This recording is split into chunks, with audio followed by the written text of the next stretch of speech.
Hey, it's the young old man again. Welcome to the Dragon's Den. Today I'm going to talk about music. I personally love music, all kinds of music.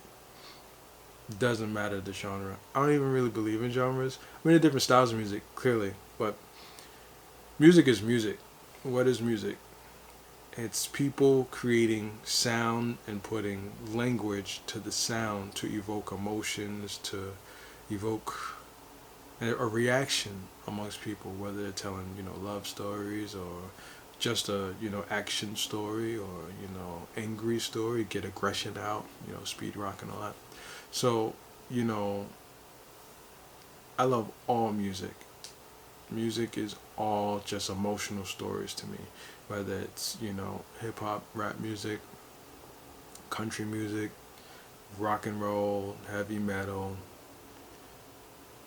whatever, world music, which is dumb because I guess because America became the dominant output of music and movies and stuff, everything is world. But I like music from other countries, especially like indigenous music from other cultures, including here. So Native American, excuse me, Turtle Islander music, Japanese taiko drums and flutes, African drums, music. I like music from all around the world and all its various sounds. So, being a lover of music, and I know how to read music, I can play piano. I'm out of practice, so don't ask me. I'm gonna get back in practice for doing this show. But so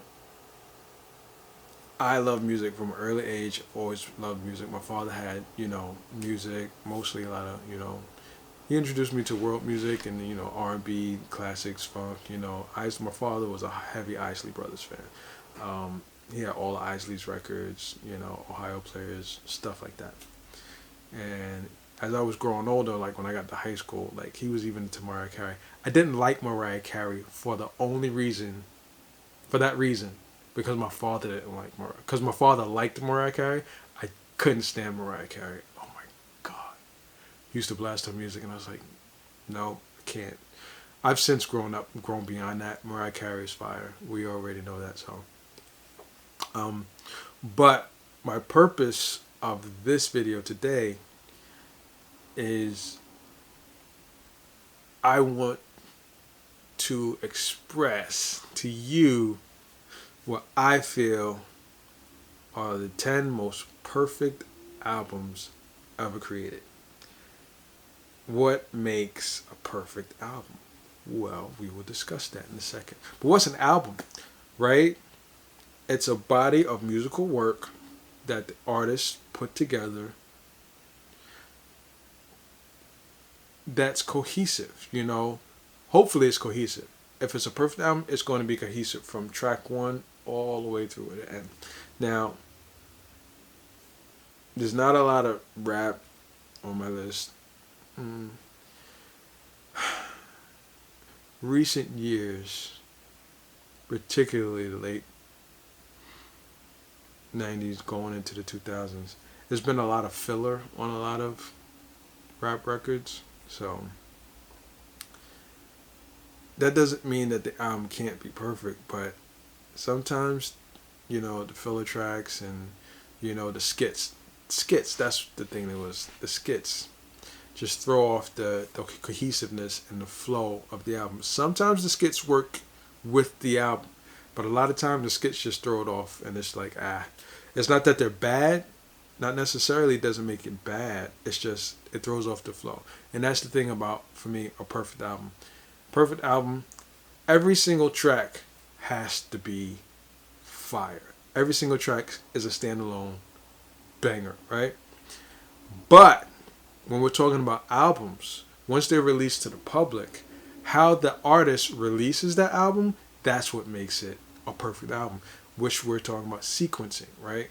If you don't know what sequencing is, that's the order in which the songs are on your album. Back in the days, when I was born, it was 8 tracks. And it really had to be sequenced well if it was on 8 track. Because you don't rewind 8 tracks. You got to play it all the way through. Y'all too young for that. And then there's records. Records, you could jump around, but you got to be careful with the needle to make sure you get to the song you like, and that's annoying. So you just usually just put the album on, you play again, and then cassette tapes, like 8 tracks. It's on a tape, but you can fast forward and rewind on a cassette tape, which made it easier. But again, if you have an album by an artist you like, you don't want to keep hitting fast forward and rewind all the time. You just want to be able to put that on and listen to it. Again, that's a perfect album. When you put it on, as soon as you hear the first track, you're in a world. It transports you to whatever that artist was trying to do, psychologically, emotionally. You're just going. There's no stopping, right? And so the sequencing has to be correct, right? It's a serious thing. That's why some artists take. I mean, if you talk to music artists, or if you listen to music artists talk about making their albums and stuff when they go into it, the sequencing, which is usually one of the last things that they do, it takes a lot because they're looking for the flow. They're looking for an experience that they want the artist. The consumer, you and I, the people who don't make the music, who buy it and listen to it and enjoy it, hopefully, right? Each song has to flow into the next song. And it doesn't always have to be the similar songs. You know, they can have a party song 1 minute, a sad song the next minute, a thinking song the next minute, and a love song the next minute. And all of those songs, are going to evoke different emotions, but they should still flow. You shouldn't be kicked out of the story just because the type of song changed. Now, most artists, they make one type of song, and then they play within that the artistry with which they've cultivated. The older artists from back in the day, Isley Brothers, Earth, Wind and Fire, Kool and the Gang, those guys who were bands back then, they were really good at this, right? I mean, musically, Quincy Jones, wonderful, wonderful artist. And, because they also were musicians as well as, creating songs, singers, songwriters, and they were the musicians, it was very important, and they crafted work. That's not to say that hip hop artists who are just rappers who don't actually do the music aren't, because they're connecting with musicians and producers who are crafting the music, but it's not the same. It really is. They're musicians as well. I'm not saying they're not. It's just different. It really is. And you can hear the difference in those rap artists or hip hop artists who are actually musicians as well as lyricists or MCs or rappers, right? Perfect example, Rakim. He's an instrumentalist and he's a jazz dude. You could hear he's a musician by the way he crafts his lyrics and his beats. A lot of people don't know Rakim is a producer of a lot of his music as well as an MC. He's one of my favorite. When people talk about that, who's your favorite, MC or rapper producer, a lot of names come up. A lot of people don't say Rakim, even though they laud him as one of the best lyricists in the world. Why? Because they don't know he produces. But he produced a lot of stuff. A lot of people thought Eric B produced a lot of stuff. No. Not saying he didn't produce anything, but most of the early stuff that Eric B and Rakim did, Rob produced. Go check it. Anyway, so back to the sequencing. The order of the songs matters, right? And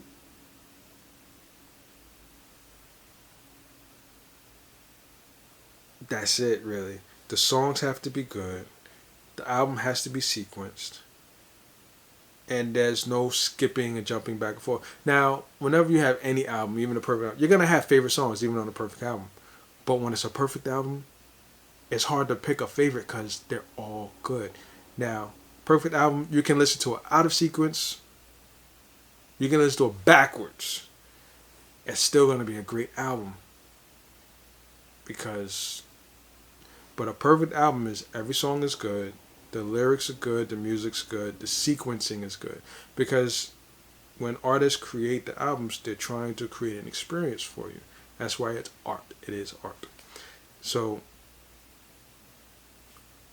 these are not in any particular order except number one. My number one, I'm saving to last because why wouldn't you? But this is literally my number one on this list is it's by far. But we'll get to that. Anyway, so in no particular order, let me make sure I got my 10 here. Cause see, I'm a CD head, right? I went through 8-track albums, cassette tapes, and the CDs. CDs, you could jump around a lot easier. Obviously, you know it's physical but digital, so you can jump tracks. But anyway, who wants to jump around tracks all the time? When it's a perfect album, as soon as you put it on, you let it play. When it's not a perfect album, you jump to your favorite tracks, or you sequence your favorite tracks if you haven't. Now everything's digital. Now you know everybody's streaming and whatever. I don't stream. I'm older. Like, you know, I was just talking about 8-tracks that I have experience. I was a baby then, but I remember, right? And then albums, I grew up with, you know, records and the record player. But my musical awakening came at the birth of CDs becoming normal for everybody, right? Because they had been around for a while, but unless you were rich, you didn't know CDs. Right? Just like Laserdisc. People, like rich people invested in Laserdisc, and then, you know, DVDs came out and fucked that whole shit up. But that's another discussion. That's movies. We're going to get the movies on another video. We're staying with music right now. But CDs and then digital. And I actually did mini disc. I liked mini disc. Oh, I love mini disc. It was my favorite. I got a lot of mini discs because I was cultivating. Like my big thing, you know, when you grew up in the 80s and cassette tapes was popular, you make mixtapes, right? So you have all these albums that you got. None of them are perfect albums, but you got a whole lot of great albums with great songs, and then you make your own mix, and you have mixtapes of your favorite, you know, rap songs, and then favorite love songs. And the cool thing in the 80s was when you were dating, and if you liked the girl or you liked the guy, and you wanted to tell them how you feel, you made them a mixtape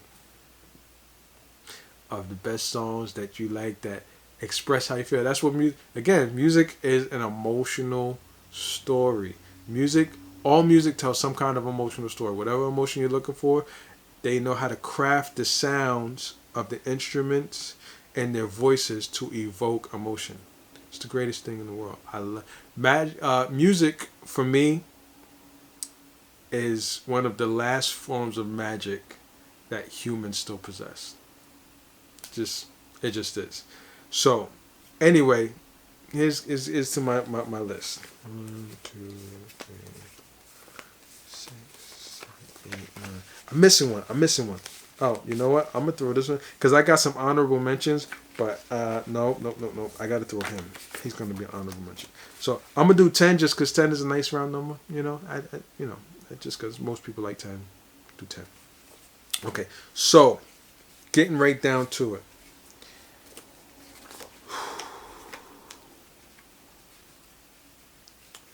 My first one, we're going to go Pearl Jam. 10, right? This album, just hands down, back to front, perfect album. I very rarely listen to that album out of sequence. I have favorite tracks on it, but again, every track is just good, right? So they came out, I think the lead single for this was Jeremy, and like that was just off the chain, you know, a great song.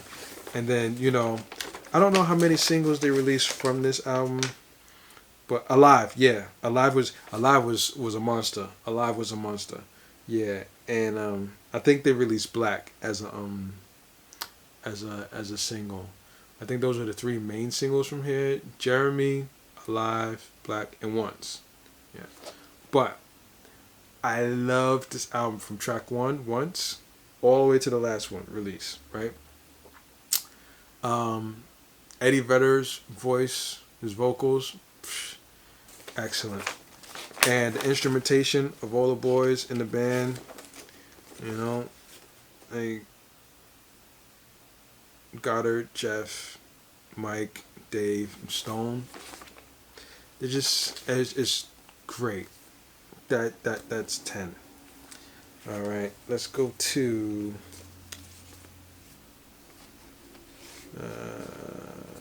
What do Extreme. Waiting for the Punchline. I think this was like their fourth album, this third or fourth album. Extreme, great band. Porno Graffiti, which was a great album. It has some great songs, but there were some filler songs in there that threw off the flow of that album, right? And that was, what's my man? Gary Sharon. That was him, flexing his vocal most. Gary Sharon can sing. He has a very distinctive voice, so he has a very distinctive style, which is why when he joined Van Halen for like one run, it didn't work because his voice, he has such a unique voice, and he was a lead man to another band, Extreme, right? And that was his band. They had been performing for a long time. So for him to join Van Halen as a hired gun singer didn't work because it just made Van Halen sound like a bad Extreme backup band for him. It was bad. And that's not to say that the music was bad. It was still good music, but it didn't sound like Van Halen. And it didn't sound like Extreme. And it for, I guess, as people who are fans of both separately, it just sounded weird. And Van Halen musically is off the chain, right? And of course they had, who was it? Was it David Lee Roth was the lead singer for? Yeah, David Lee Roth was the first lead singer for Van Halen. Awesome run, right? But then they fell out, and then Sammy Hagar, great rock and roll vocalist, right? And I think that was a long run. And then Sammy went his separate ways from the band again, and then Van. But anyway, I'm not talking about Van. I'm talking about Extreme. Waiting for the Punchline. This was a great album. The overall emotional arc of this album was, I think, because I think Gary Sharon probably wrote most of the lyrics for this. This was a heartache album. This was like a divorce album. Like he got a divorce or a breakup, or him either him personally or somebody he knew that was close to him, or maybe some of the boys in the band. But this was like a breakup album. But it was still really rocking. Perfect album. I could put this on, listen to it straight through, never touch the skip button. All right, now next one, GZA, Genius, Liquid Swords. Yo, come on, son. Like, lyrically, there's not a lot of people messing with GZA on the mic. Like, just not. So, and then Liquid Swords, I think this was the fourth solo Wu-Tang album came out. Because I think Old 30 was first out. I mean, I'm talking about after Wu-Tang came out. Because, like, I think GZA already had an album before Wu-Tang. And then, Clan got together, and then they started doing it, and then Solar Reese is after Clan. I think it was Old 30 first. I think it was Meth second. Might have been You God, and then I think GZA. And I didn't, because I wasn't even thinking about that, going that deep into anything outside the albums when I was thinking of it. So anyway, but perfect album. I could put this on, listen to it straight through. All right, next, White Zombie, Astro Creep 2000. Yo, rocking all the way through. Everything's not bombastic. They got some slower songs, some faster songs. Just a great album. This is a great album. White Zombie, I have the first album. It's really good. And I got other stuff. And I like, Rob's solo stuff. But, yeah. White Zombie, Astro Creep 2000. What's next? Living Color, Time's Up. This is my favorite band. For obvious reasons. If you don't know who Living Color is, that's them. Don't let the redness fool you. They're a melanated group of guys. It's a black band, rock band. They make great music. It's heavily influenced by the culture of being black in America. But it is still rockin'. So if you don't know, if you've never listened to them, you should check them out. The first album, Vivid, It should be an honorable mention, and actually it should be on this list. But listen, I'm a CD head. I'm gonna show you like I got hundreds of CDs, right? Now we was talking about the mediums with which we get music. I grew up in the era of CDs. I got hundreds of them, so I like a lot of music. Like I said, I have all of Living Colors albums. Vivid is actually a perfect album. I could put that on play. This, again, perfect album. I could just put this on and let them play. All of the albums are like that for me. But not necessarily. Some of them I jump around on. I don't jump around on this one. This is great. All right. Now, going old school. This actually predates me just a little bit. But I love all music, even older stuff. Some older stuff, not all old stuff. But this Jimi Hendrix Experience. The Jimi Hendrix Experience. Are you experienced? What do you want me to say? It's the master. Like, Jimi Hendrix revolutionized rock and roll, rock guitar, lyrical capabilities, lyrical content. Like, and what I like about Jimi Hendrix was he loved science fiction, so that was infused in his music. I'm a sci-fi head, so I'm always gonna love Jimmy. All of his work is just wonderful. But this perfect album, put it on, let it play, never skip. I don't have CD cover for this one, but TV on the radio. Dear Science. I think this came out 2009, if I remember correctly. And no, came out 2008, but I think they recorded it in 2008, but I think they released this in 2009, right? But TV on the radio, great band. TV on the radio is the epitome of music. I'm gonna go ahead and say that. They're not a rock band. They're not an R&B band. They're not a soul band. They're not a rap band. They're not. They're just a band. They play music. Period. And it's all good music. I have their earlier albums. I actually found out about them in an article in the Baltimore City paper when I used to live in Baltimore back in 2005, 6. And I was like, I'll check them out. And the first album I saw, I think it was Welcome to Cookie Mountain, I think it was. Yeah, and I got that and I was like, this is different, but I like it. And it's just, and the next album was really good. But Dear Science, this is the booklet from in there. I don't know what I did with the cover to it. But no, that's because I bought the deluxe edition, I think, and it didn't have a cover, and I couldn't find the original cover. But anyway, that was the best album of 2009, hands down. Period. Dear Science, great music, defies genre. TV on the radio is awesome. Period. Now, this next one. These are like, this is America, right? The Black Crowes. I have all the Black Crowes albums. I am a huge admirer of the Black Crowes. Because I have all the albums, obviously. Chris Robinson is an excellent songwriter. He's a pretty good singer.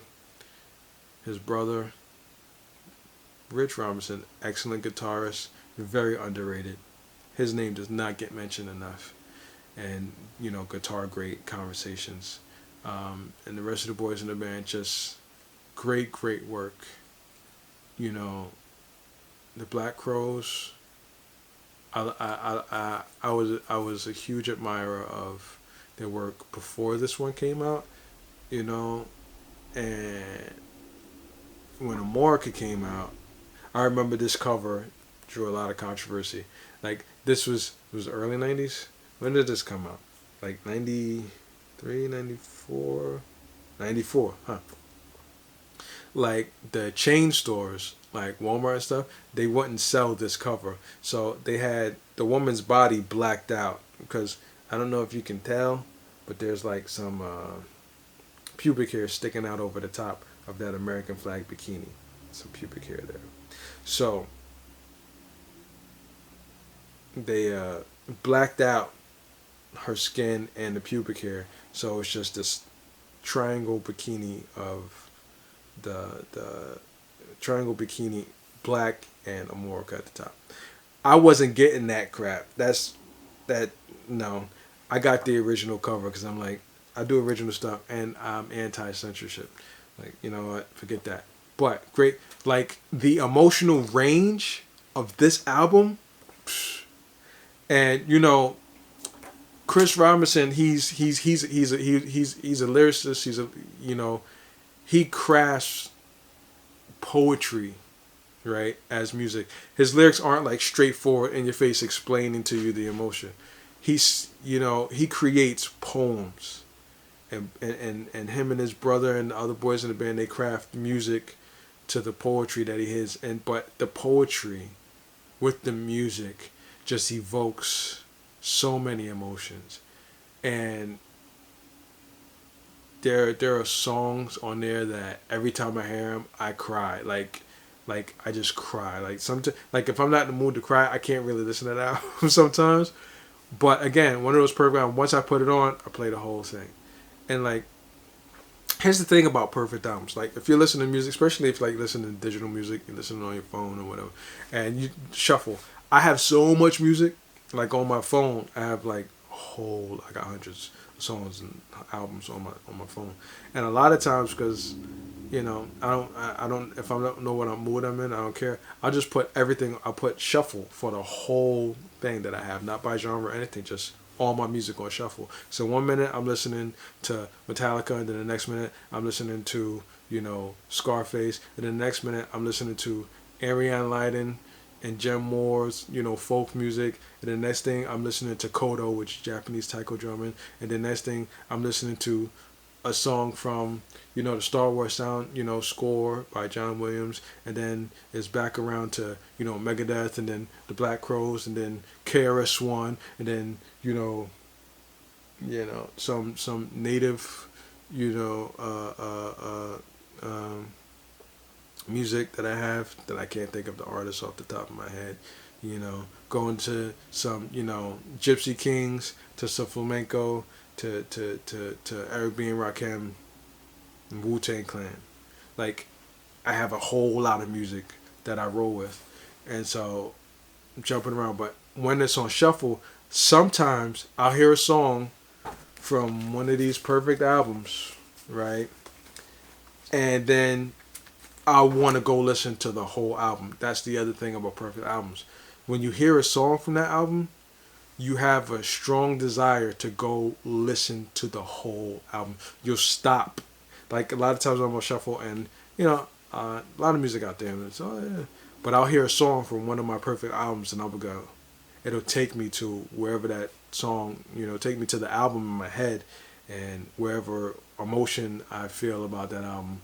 And sometimes I'm like, oh, I gotta go, and I'll just go on my phone, stop the music, and go find the album and just listen to the whole album.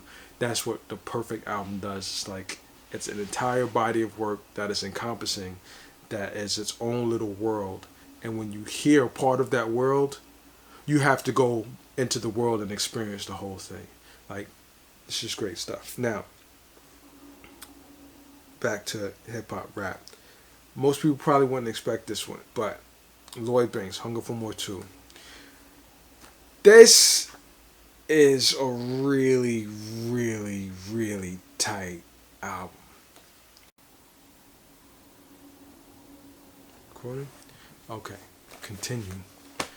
Alright, so. Now, this next album, a lot of people probably wouldn't expect to be on my perfect list, I guess. I don't know. But again, I love everything, and I see value in a lot of music. So, Lloyd Banks, Hunger for More 2.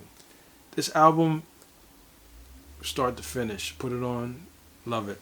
And what I love about this album is, one, Lloyd Banks uh, is just a great lyricist, and his flow is wonderful. I like his voice, you know. Um,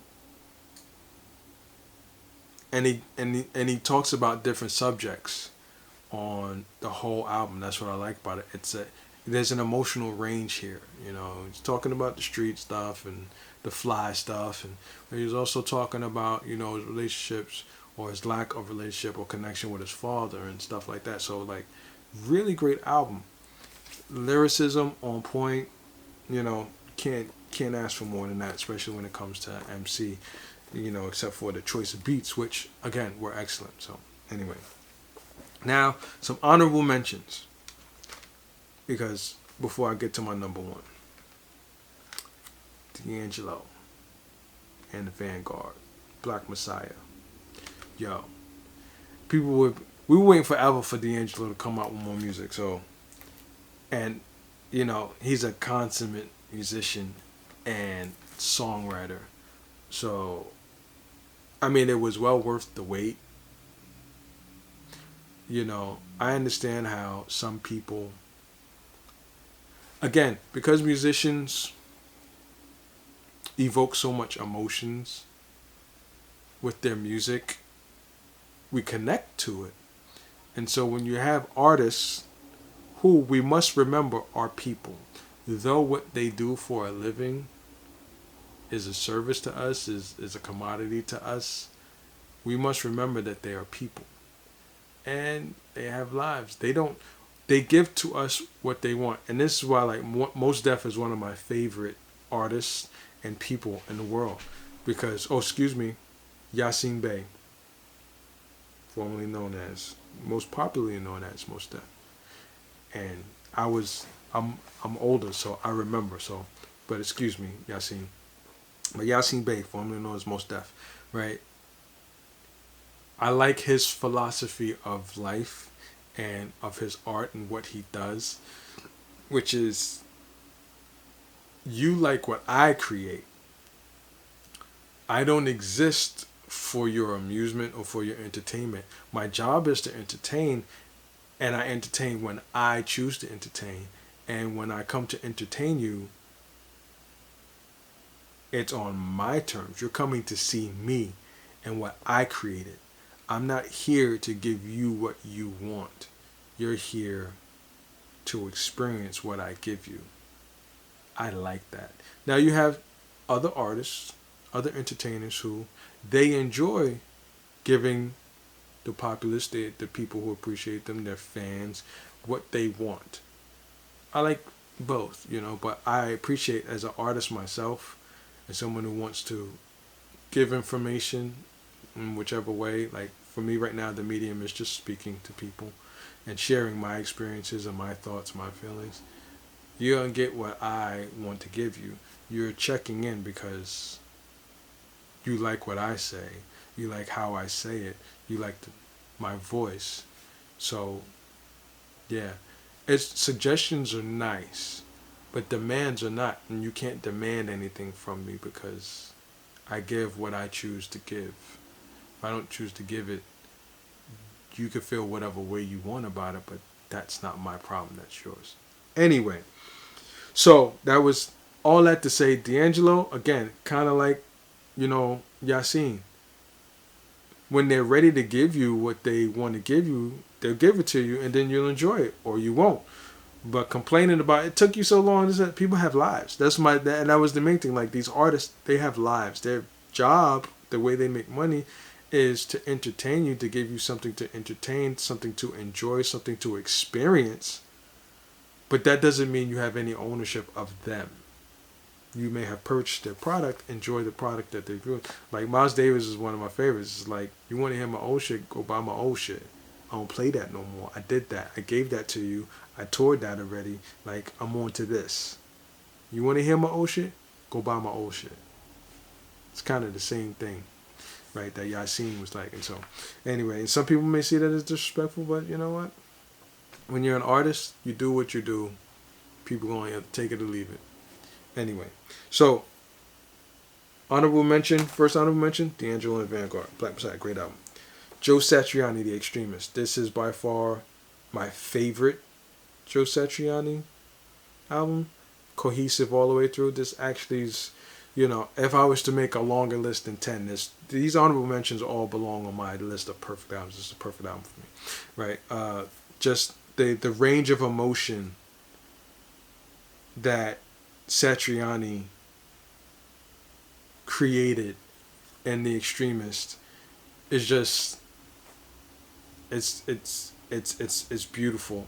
And so, and I have almost I think I have just about all of Joe Satriani's music because I love him as a guitarist. But and the thing about him though that I like, but when it comes to rock guitar and guitar in general, if your ears are not attuned to guitar music, right, after a while, some songs kind of just sound the same. They blend together, and even with me loving music and being attuned to it, sometimes it'll be some songs of Satriani's that kind of sound like others, and some of it blends to me, and it's like, oh wow. So I have all of his albums, like, and there's always a few standout tracks on his albums, right? There's somewhere he just goes this way and that way, and there's some whole albums where they're whole experiments. Engines of Creation being one of those. He was really experimenting with electronica and electronic music and guitar on that one. But anyway, he has standout tracks on all of his albums, and you don't get better guitarists than Joe Satriani, right? But The Extremist was one of the most cohesive albums. I put this one on, I listened all the way through. Some of his other albums, I'm skipping around a lot to find the ones that I like the most, that stand out, that don't, mesh with other things I've heard from him. This one, every single track was individual, but the sequencing of the way he put the order of the songs flows together, but even out of order, perfect album. Joe Satriani, Extremist. This dude. Method Man. Yo. And this is Method Man's least favorite album. I understand why. I've heard him talk about it, This album was done raw. Raw. And it wasn't even supposed to be his first album. Story goes, like, the work that he was doing, the tracks that he was recording to, before his album came out, got destroyed in RZA's basement, flood. So he had to redo everything, new beats, everything. So, and they were on tour, if I remember correctly. So he was rushing to do this. But there's something to be said, particularly for hip hop artists, rap artists, MCs. But musicians as a whole, no matter what style or genre they go into, the first album is a culmination of everything in your head before you got to release this music, right? Like, when you're a young artist, you're coming up, you have all these emotions, you have whatever experience you have. Well, not young, just a new artist. No matter what age, if you're a new artist, if you've never put work out there before, particularly music. I'm talking about music. This is a music post. It's a whole amalgamation of everything that's in your head that you can get out sonically, right?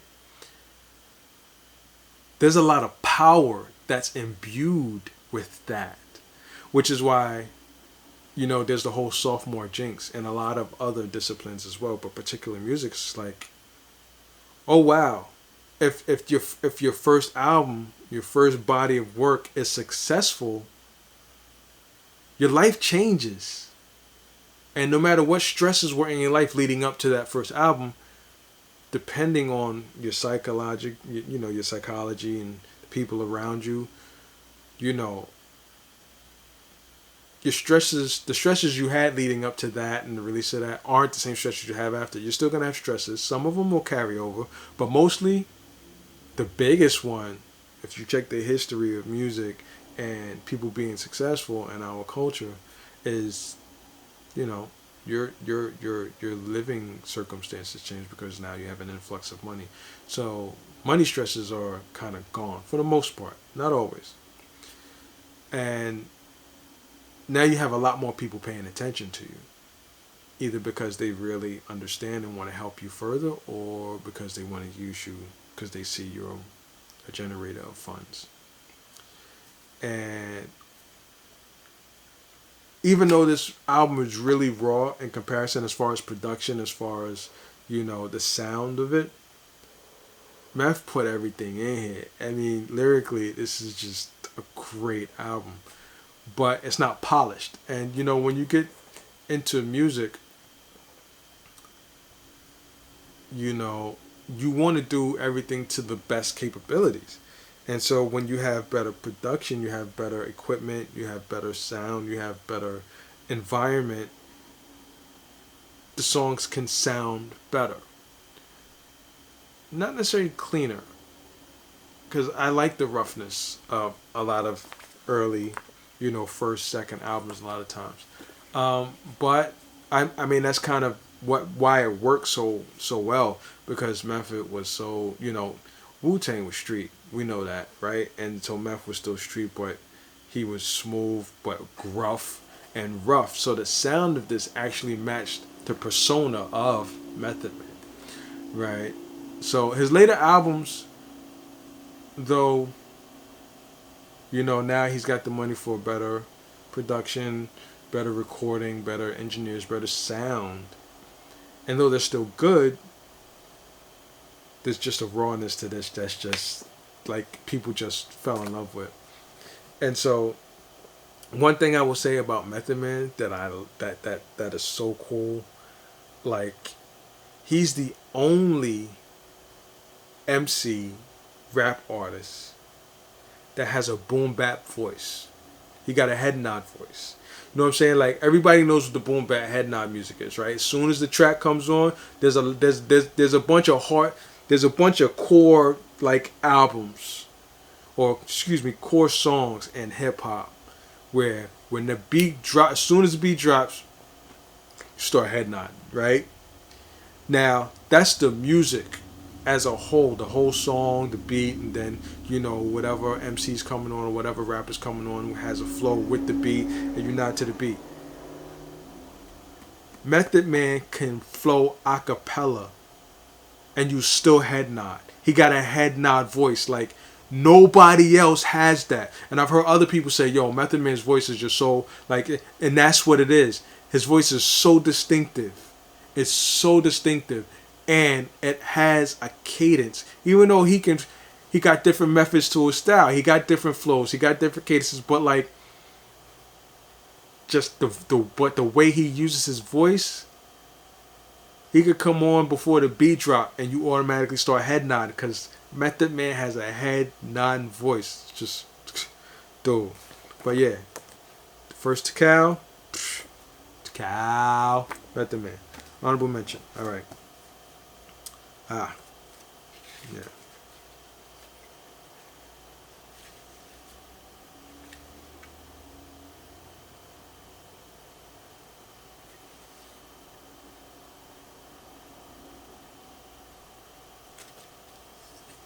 No, I'm not gonna do this one. But there was another Black Crowes album. I love this album.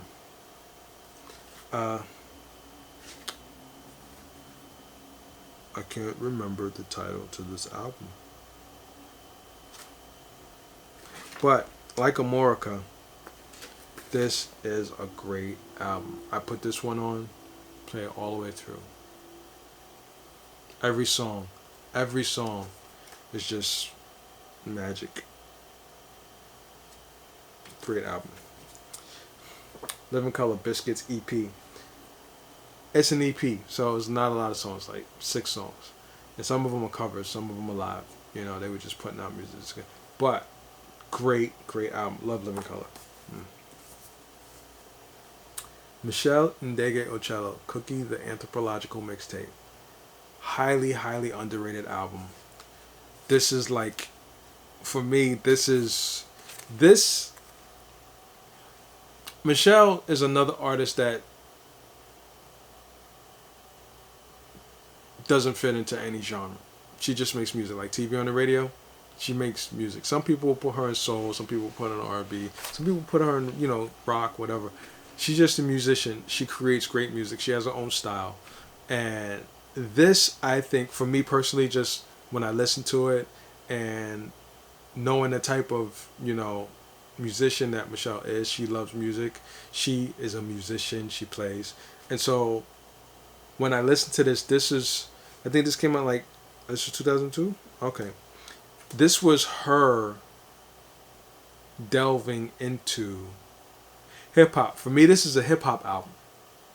Like for me, this is a hip hop. Michelle and Dago Cello made a hip hop album. This is a hip hop album to me, and it's not just because she did a remix of one of the songs with Redman or whatever. It's like if you listen to it, there's elements of. I mean, yeah, she did a song with Redman, who is one of the best hip hoppers and MCs of the day. Which reminds me, actually, I forgot one of the albums on my top 10 list. Something got to come out of there because Redman's Reggie. That is the most perfect album he's ever done. That is his perfect album. All his other albums, they're great albums. Redman don't drop bad stuff, right? But Reggie is a perfect album. I put that one on from beginning to end. Great. But again, Michelle and Dago Ocello, Cookie, the anthropological mixtape. I mean, she called it a mixtape. So this is hip hop. This is hip hop. She's not an MC. She's not a rapper. She's a lyricist. She's a songwriter. She's a musician. And this was her contribution to hip hop. And I love it. Cree Summer, Street Fairy. I wish this woman would make another album. I know I'm not the only one. If you don't know who Cree Summer is, she's an actor. She played Freddie on A Different World, and she is one of the most famous voice actors in the last 30 something years. She's still out there acting. I recently saw her on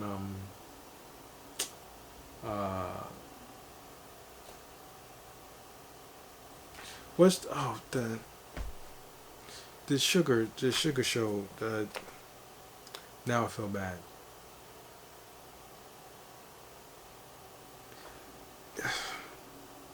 Ava DuVernay produces it. Not Cane Sugar. That's so stupid. I gotta look it up. But anyway, she's still acting. Cree Summer, and she does voiceover. She's voice acted on every cartoon that is in existence since the 90s. I'm sure. Yeah. But this album, great album. Neo is my favorite song. It's just because that one is her singing from crafting a song from her Cree heritage, which is a native nation of Turtle Island. Or it might be First Island Canada. It's all Turtle Island anyway.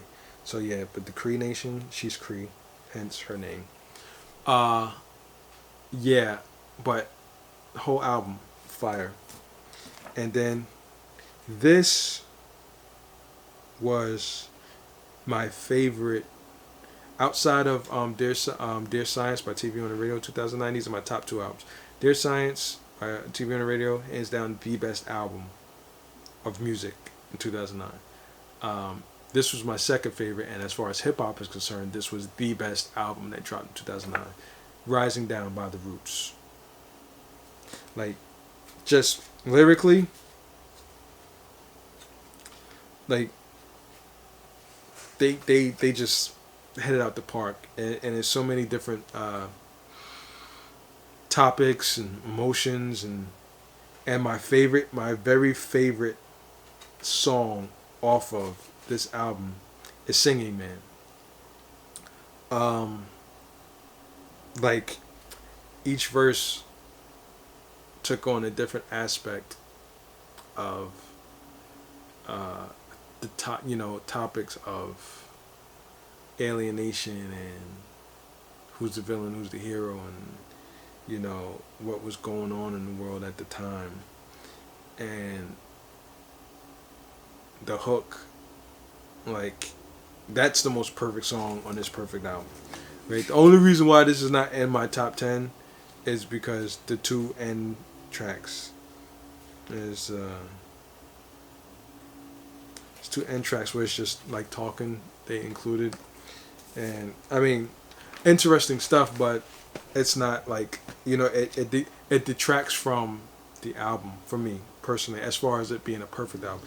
Are the skits or the inclusion of those two end pieces, are they bad? No. Does it make it a bad album? No. It's a great album, but you know it detracts from the flow of the songs. If they had taken those two end pieces off, but again, they're artists. This is what they wanted. This is what they created.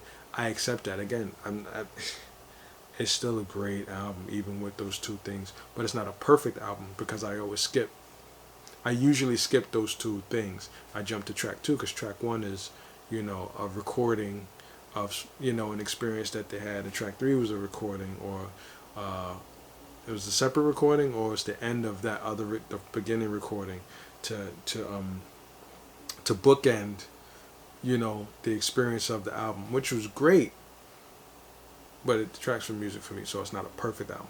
But it's like, I mean, with the songs, it's a perfect album. With those two tracks on the end, yeah, it's a little less than perfect, but still, whatever. And I almost forgot. Can't have a perfect albums list without John Coltrane. Now,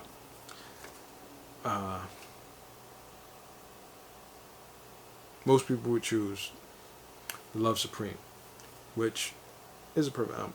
I couldn't find. I know I have it, but Blue Train is my joint. Like,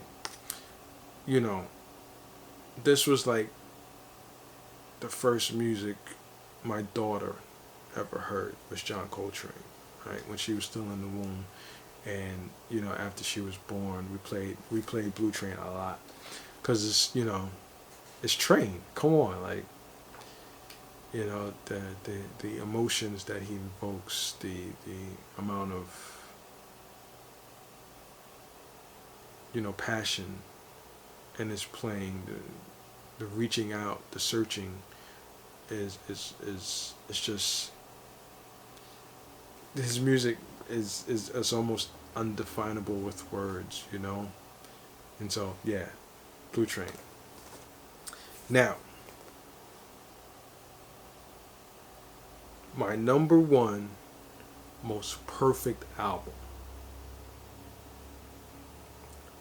Sonically, this album, track one to track last. Track 9? There's 9 tracks on it, right? It's 9 songs. And I think this is only like 42 minutes long. It is the tightest, most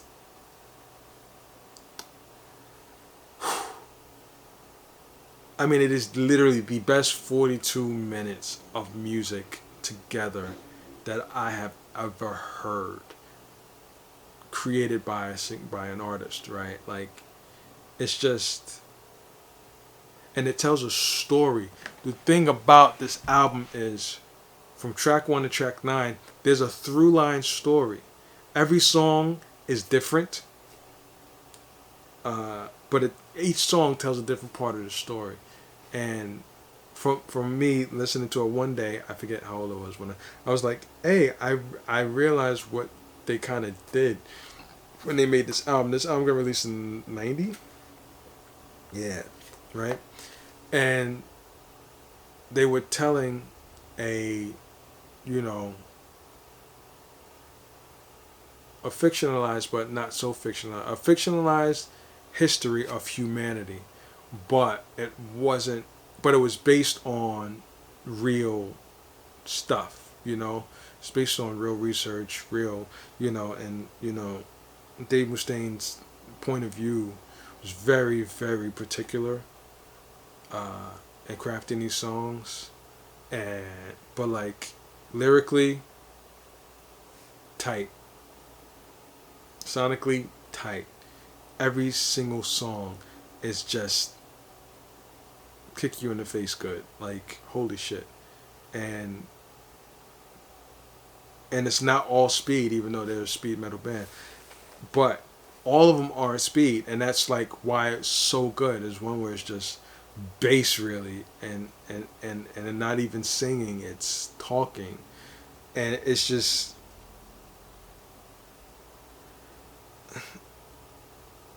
like this is the tightest 42 minutes of music ever. Megadeth's Rust in Peace. Like this is the most amazing body of sonic work I have ever heard. And I've listened to a lot of music by a lot of artists. I love a lot of artists, right? This is by far my favorite full body album. When it comes to albums, there's a lot of perfect albums out there, right? There's a lot of great music out there.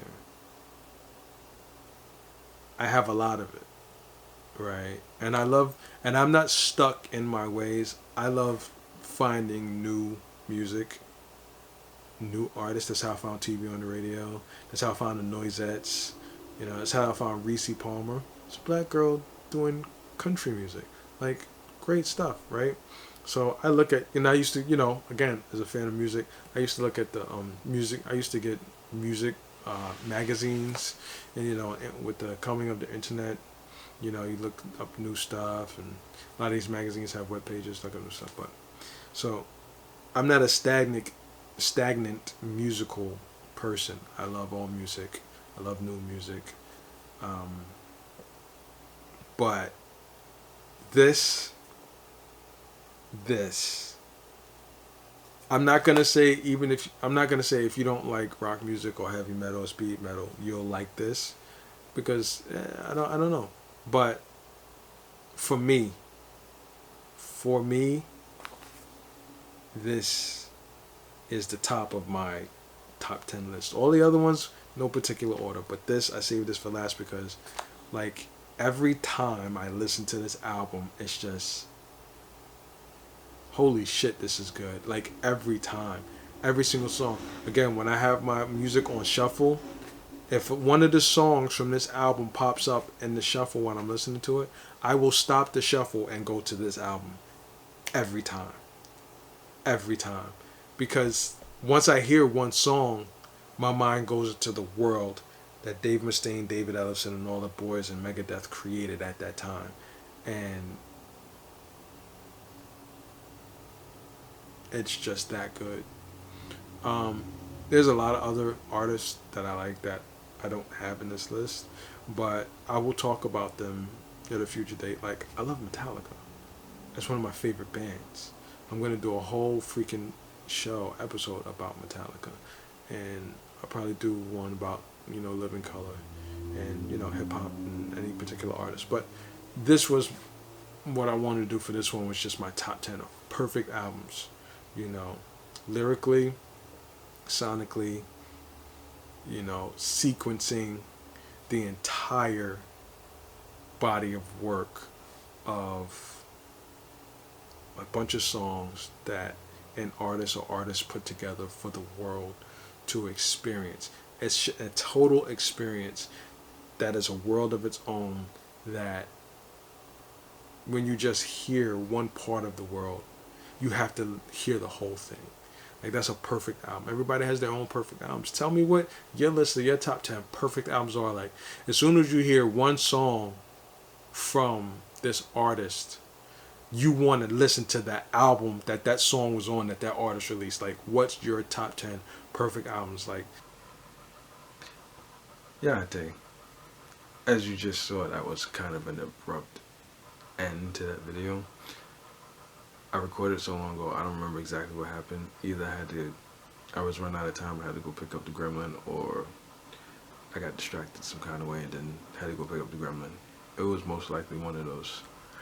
Anyway, so it was at the end of it anyway, as you could hear. It's like I was just asking, you know, if you want to go in the comments, just let me know what your top 10 like perfect albums are, or just your favorite, you know, what your top 5, top 2, whatever, you know. But like, keep the list short, because I ain't reading that much stuff. But anyway, I hope you enjoyed the video. Like I said, there's a lot more than 10 for me, because I listen to a lot of music. But, you know, go in the comments, let me know what your top 10 are. And thanks for watching. Hit the subscribe button, hit the follow button, notification button, hit all the buttons. And I'll see you next time. I'll go in there. Young Old Man out. Peace.